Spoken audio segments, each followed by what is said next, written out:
Pemirsa, Anda kembali menyaksikan NTV Prime dan dalam hitungan pekan pemirsa kita akan tahu di mana posisi PDI Perjuangan di masa pemerintahan Prabowo Subianto. Akankah berada di luar kekuasaan atau sama dengan parpol lainnya ikut gerbong gelombang besar pragmatisme bergabung di kabinet Prabowo Gibran? Megawati Soekarno Putri berkirim salam kepada Prabowo lewat Menpan RB Abdullah Aswar Anas di acara Rapimnas Gerindra.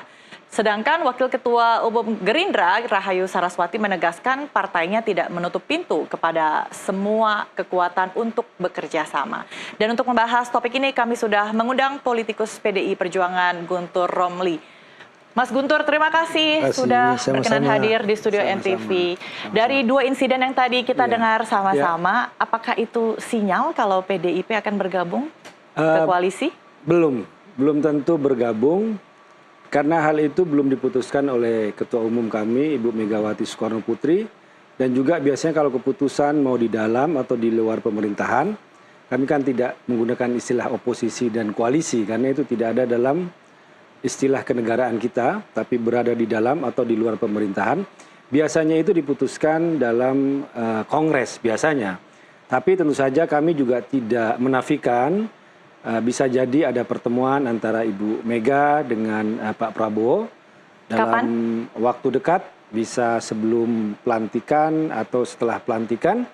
Tapi intinya pertemuan itu ingin mencairkan suasana, karena Indonesia akan memiliki pemimpin yang baru dan kita menghormati aspirasi rakyat, menghormati demokrasi, maka PDI Perjuangan akan memberikan dukungan dalam arti sebagai pemimpin rakyat Indonesia yang baru, kita akan memberikan kesempatan kepada Bapak Prabowo. Jadi materi pembicaraan pada pertemuan itu bukan berisikan peluang PDIP mengisi kabinet?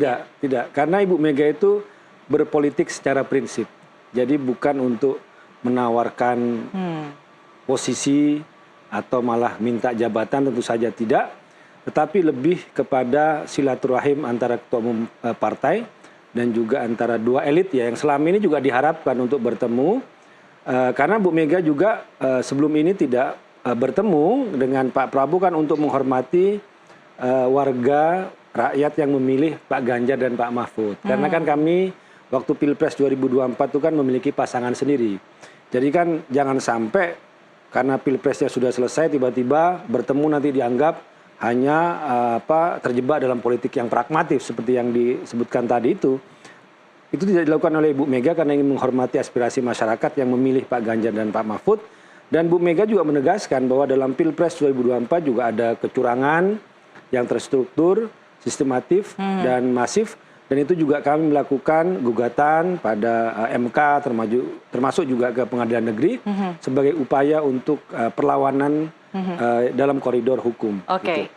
Tapi yang bersamaan juga nih paralel terjadi adalah muncul revisi Undang-Undang Kementerian Negara dan pada saat ini sudah di tahap pengambilan keputusan di Balek begitu. Nah, apakah ini bisa menjadi satu alat transaksi politik gitu jabatan kementerian ini jika benar akan ditambah?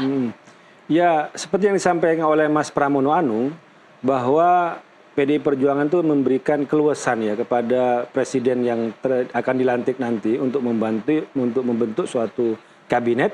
Tapi kan waktu di rapat itu kan dari fraksi PDI Perjuangan juga memberikan catatan. Catatannya itu soal efektivitas ya.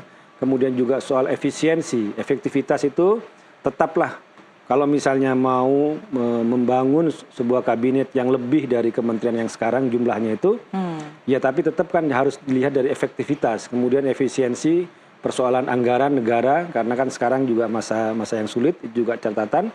Tapi pada intinya kita di PDI Perjuangan akan memberikan kesempatan, akan menghormati kepada presiden yang terpilih, nanti yang akan dilantik untuk membentuk kabinet. Dan catatan kami juga presiden agar membentuk kabinet yang second kabinet. Ternyata juga Pak Prabowo juga menyetujui hal itu. Kabinet yang berisi dari profesional, dari yang ahli dalam bidangnya, yang benar-benar mau memperjuangkan aspirasi rakyat, bukan terpenjara pragmatisme politik atau pesan-pesan politik. Jadi PDIP masih di posisi kalau revisi Undang-Undang Kementerian Negara ini tidak urgent ya? kami menyetujui tapi dengan catatan kan, dengan catatan, dan itu juga tidak bisa dianggap bahwa kami akan bergabung dengan pemerintahan sekarang, tidak ya, karena hal itu belum diputuskan oleh Ibu Ketua Umum. Oke. Di kami. Baik, sebelumnya kan PDI Perjuangan pernah ada di posisi oposisi ya di luar pemerintahan. Zaman Pak SBY. Oke. Betul, pada zaman SBY kami di 10 tahun. 2 periode zamannya Pak SBY kami di luar pemerintahan. Dan saat ini juga akan cenderung bahasa tubuh Bu Mega kira-kira seperti apa? Kami sampai saat ini, waktu Rakernas terakhir yang kelima, yang bulan Mei kemarin itu kan, Ibu Mega kan belum mau mengambil keputusan ya. Belum mengambil keputusan apakah berada di dalam atau di luar pemerintahan. Tetapi dalam hasil Mukernas itu juga diputuskan bahwa PDI Perjuangan akan konsisten merawat demokrasi. Dalam arti check and balances ya. Kalau check and balances itu kan berarti dia harus menjadi suatu sistem yang mengawasi suatu pemerintahan. Karena bahaya sekali kalau pemerintahan tidak ada yang mengawasi, semuanya diborong masuk ya kan, dalam suatu sistem koalisi, sehingga tidak ada yang namanya check and balances, itu berbahaya dalam sistem demokrasi kita. Jadi PDI Perjuangan tidak ada kebutuhan perlindungan hukum begitu ya, sehingga cenderung harus bergabung dengan pemerintahan. Kami merasa tidak ada masalah, apa yang harus dilindungi. Tidak ada yang perlu ditakuti? Sebagai warga negara selama tidak punya masalah, kami nggak ada yang harus ditakuti kan. Dan kata Bu Mega, ketakutan itu ilusi. Tapi kan sebelumnya kita lihat bahkan Sekjen PDI Perjuangan Mas Hasto juga dipanggil beberapa kali KPK, kemudian diungkit-ungkit kembali kasus-kasus yang lama.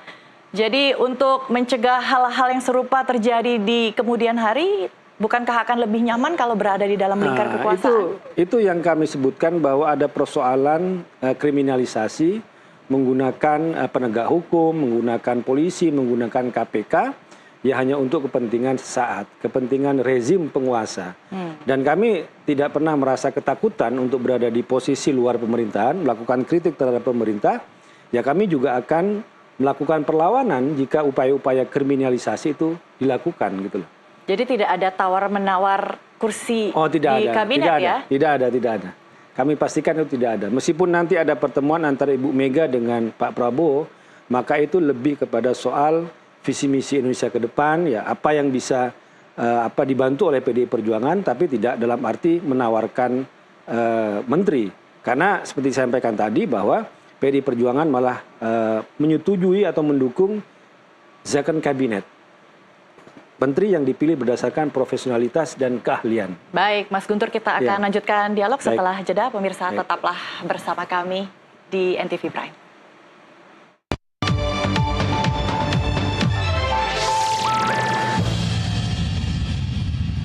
Terima kasih Anda masih bersama kami di NTV Prime. Sebelum kita lanjutkan dialog dengan politisi PDI Perjuangan Mas Guntur Romli, saya akan ajak Anda pemirsa untuk melihat satu tayangan berikut ini. Mega tadi menyampaikan salam hormat untuk Pak Prabowo, dan Pak Prabowo juga menyampaikan salam hormat untuk Bu Mega. Itu sinyal baik ya Pak?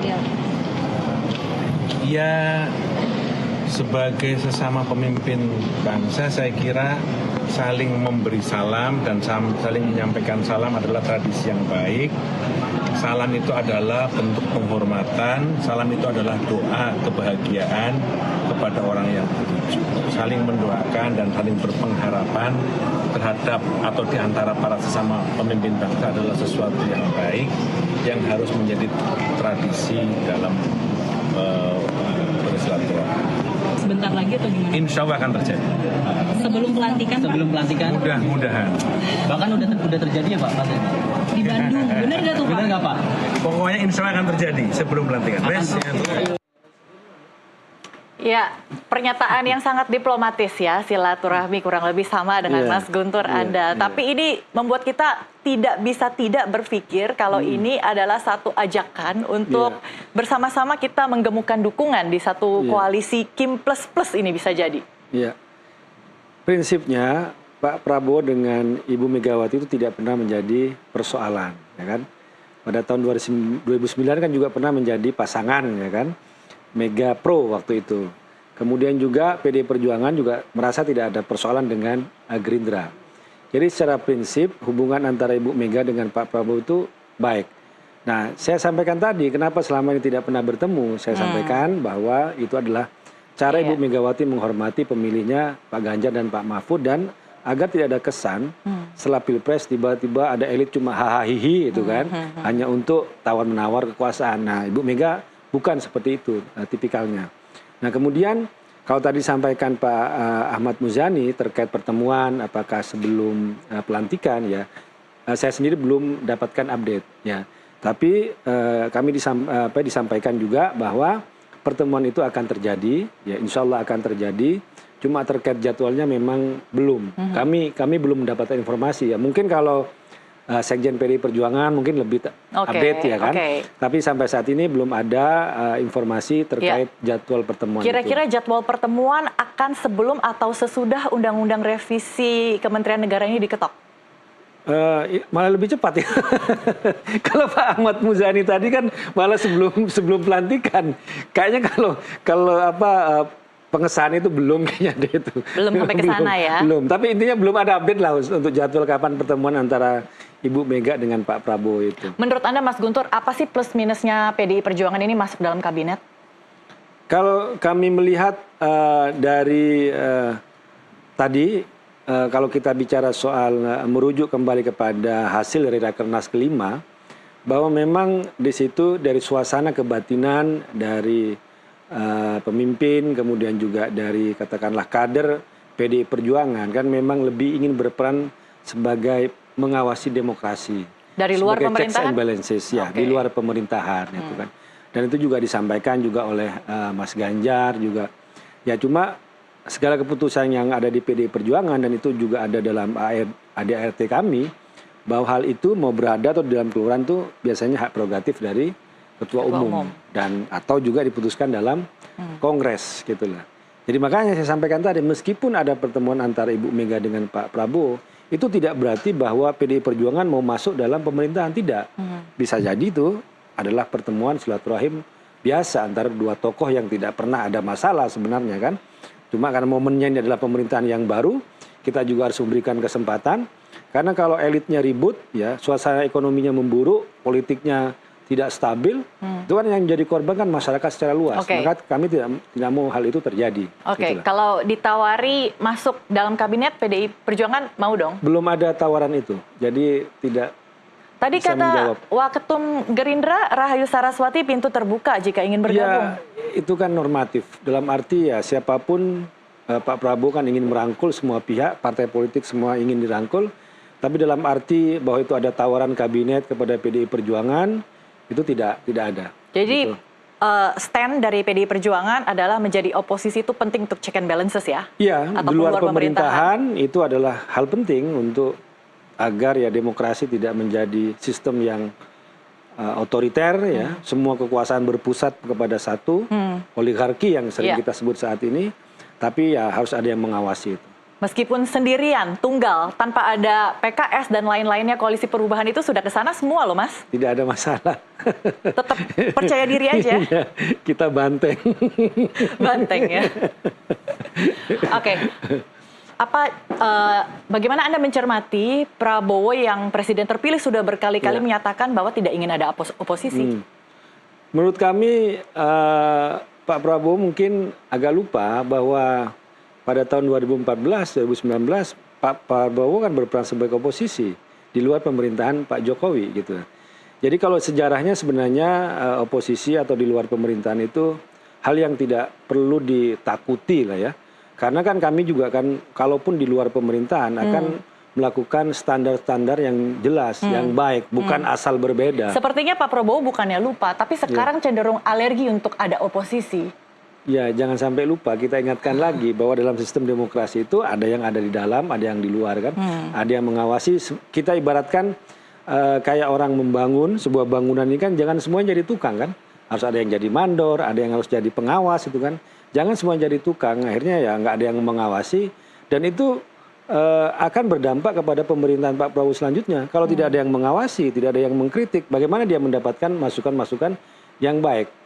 Kan orang kan dia berhati-hati bekerja, selalu waspada karena kan selalu ada yang mengawasi. Iya. Atau Gitu. karena terlalu dekat dan terlalu lama bersama-sama dengan Jokowi, jadi tertular gitu. Inginnya meniru gaya politik Jokowi, merangkul semua Itu lawan bahaya, politik. bahaya. Kalau sampai Pak Prabowo itu Menurut Anda bahaya itu? mengikuti Pak Jokowi, apalagi dalam setahun belakangan ini, itu sangat berbahaya. Bagaimana ambisi Pak Jokowi itu sampai, ya kita lihatlah bisa mengubah aturan-aturan undang-undang melalui MK, kemudian ada di DMA, itu kan semuanya merujuk kepada apa yang dilakukan oleh Jokowi, termasuk juga memecah belah partai. Ya, informasi ini sangat beredar di masyarakat. Nah itu jangan sampai ya, itu dilakukan oleh Pak Prabowo. Harus tetap menjadi presiden yang taat kepada konstitusi, yang taat kepada undang-undang. Menurut Anda, Mas Guntur, sebagai politisi, melihat pertemuan Megawati dengan Prabowo yang nantinya akan terjadi, apakah ini bisa dipersepsikan sebagai political warning untuk Jokowi agar jangan terlalu banyak ngatur, jangan terlalu banyak intervensi, apalagi ada isu jika nantinya Jokowi ataupun Gibran akan mengambil alih kekuasaan di Golkar? Intinya Ibu Mega itu kan ingin memberikan dukungan kepada Pak Prabowo yang akan dilantik sebagai Presiden Republik Indonesia. Dan dia harus berdaulat, harus independen, tidak boleh intervensi oleh apapun. Ini kan sebagai bagian penghormatan kita kepada aspirasi masyarakat. Tapi kalau ada yang sakit gigi, ada yang sakit kepala. Itu yang bikin pusing ya. Oke, semoga ini murni hanya komunikasi politik ya untuk membangun bangsa, baik itu dari dalam maupun luar pemerintahan, asal jangan jadi kompromi politik untuk melanggengkan kekuasaan. Terima kasih Mas Guntur. Sama-sama Mbak Mona. Baik, sekian pemirsa NTV Prime hari ini. Ikuti acara kami selanjutnya. Saya Desmona Chandra pamit, sampai jumpa.